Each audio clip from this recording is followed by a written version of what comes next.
Welcome to Planet MicroCap. I'm your host, Robert Kraft, and joining me right now is Joe Hayon. He's a co-founder and president of Inspira Technologies. It's a publicly traded company. The symbol is IINN on NASDAQ, and Inspira Technologies will be presenting at our upcoming investor conference, the Planet MicroCap Showcase, taking place in Las Vegas, April 25 to 27, 2023. For more information to see the presentation, as well as to potentially meet Joe in Vegas, please visit planetmicrocapshowcase.com. And with that, Joe, thank you for joining me today. How you doing? All right, thank you. Great to be with you. Absolutely. So this is actually our first time doing an interview together. So can you start us off with a quick overview and history of the company? Yes, sure. Thank you. So Inspira Technologies is an Israeli-based medtech company. We are located in Ra'anana, near Tel Aviv in Israel. Today, the company has almost 50 employees. The company itself was set up in 2018 with a clear goal in mind, and that's to assist patients that suffer from acute respiratory failure, to assist them to prevent from being dependent on invasive mechanical ventilators. So just to explain what that means, when someone suffers from acute respiratory failure, they have difficulty breathing and have difficulty with the oxygen moving into their lungs and into their bloodstream. When this occurs, the doctors will try to treat the patient. They'll use a mask or maybe some type of a BPAP, a non-invasive mechanical ventilator. But when this doesn't work and they continue to deteriorate, the doctors have no choice but to intubate the patient and place them into a coma and have a mechanical ventilator, an invasive mechanical ventilator, breathe for them while they try to take care of the underlying medical problem. Now, this is not something that just happens to one person here and there. This impacts almost 20 million people worldwide. It's a really big problem. And the bigger issue is this type of treatment. The ventilator itself may induce or add risks to the patient. So we have things that are called ventilator-associated pneumonia. It's actually a bacteria that builds up and turns into pneumonia brought on by the intubation and the tubing. Or if the wrong pressures are used, we can actually damage the lungs. And note, the medical sector calls this ventilator-induced lung injury. Now, unfortunately, for patients on mechanical ventilation with acute respiratory failure, mortality rates may reach as high as 50% and sometimes more. So we need to realize that it's about time that we have a new innovation enter the market. And this is exactly where Inspira steps in. Inspira is developing a new approach. And this approach is designed for the patient to be treated while they're awake and while they're still breathing by themselves. But instead of going through the lungs, we plan to bypass the lungs and go directly into the blood, removing a very small quantity of the blood via a cannula inserted in the vein. Now the blood is being exerted, it's going through an artificial lung heart, and it's having the carbon dioxide removed. We're enriching the blood and we're circulating it back to the patient. And therefore, we plan to boost the oxygen saturation levels within minutes, together with the working lung, and hopefully stabilize the patient. And if we can succeed, this will actually prevent the need for patients to actually go down that slippery slope of invasive mechanical ventilation. So, Joe, where is the company currently at in its development?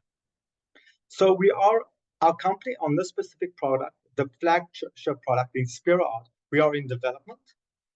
We have discussed and we have shared with our different materials that next year we will already be using the system in an initial human study.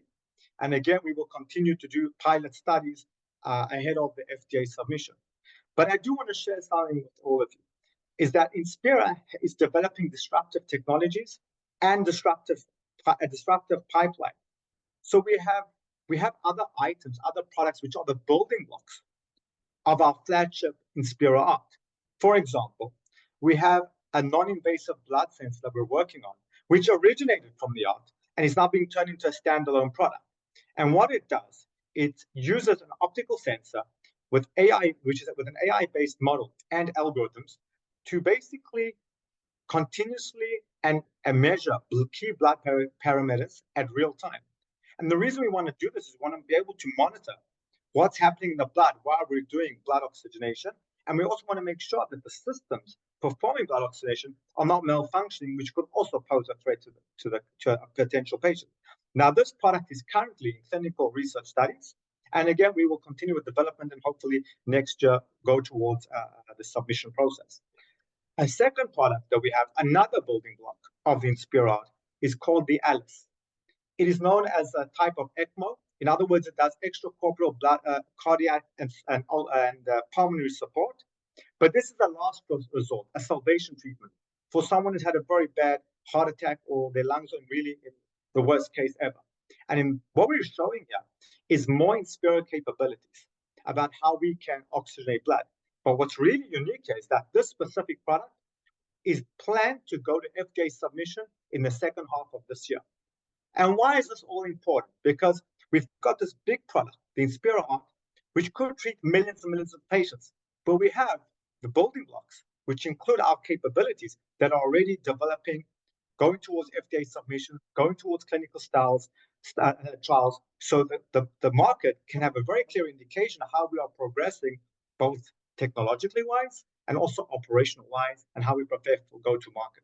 So Joe, just real quick, yes or no? So, for those that, may not follow healthcare, but just so it's really clear, the company is in preclinical studies right now for the product set, correct?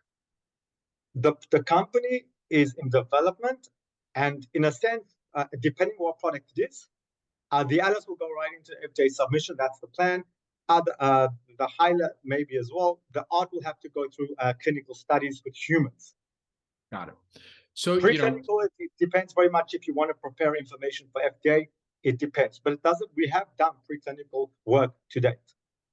You have done. Yes. Okay, got it. So we're kind of coming up on time here. So from what you can tell us, I'm asking you a two-part question here. What would you say are some of the company's value drivers for 2023? And in your opinion, you're going to be in Vegas, doing your presentation, networking and whatnot. Why should folks want to engage with you at the conference in Vegas? Okay, so in a sense, we need to understand that we're approaching a huge market, the respiratory care market. We plan to revolutionize the respiratory care market. It's a huge market. It's a multi-billion-dollar market. And we're talking about bringing new innovations, new technologies in an area where hasn't seen much change. Now, to understand, and you can look at our company, we're still a small cap company. We're making a lot of progress. I think we have a lot of place to grow in the market. And I think people will hopefully appreciate from the growth that we share and how that will translate into value propositions. But I think also people need to understand, look at our progress in the last year. Okay, so it's not only that we have a product going to FDA submission, it's not only that we have a product already in clinical research studies. We've also signed an OEM agreement with a division of one of the one of the largest medical device companies in the world in the sector. We have preconditional distribution agreements both in Europe and in the US. We have patents that have been approved by the US patent office. They've already been granted, and there are more hopefully to come. We have world leaders in our scientific advisory board, including the president of the ELSO, which is the Extracorporeal Life Support Organization, the very sector that has to do with blood oxygenation. And there are many, many other elements that show that our value proposition is growing day by day. We are working very hard. Yes, we are in development, but you can see the progress. So I think it's a very interesting time for investors to come, to join, to meet me in person, to hear more about the company, and to see how Inspira plans to shift gear from a company in development to a company that's working towards go-to-market and eventual deployment. Very good. Well, Joe, with that, where can our audience go and find more information on Inspira Technologies? So the public is obviously welcome to find us online at www.inspira02.com. We are also a Redship client, so you can find us at IINNinfo.com. Very good. Well, Joe, thank you so much for joining me today. Really do appreciate it. Good luck. Stay safe, and we'll see you in Vegas. I thank you very much. I look forward to seeing you. Thank you.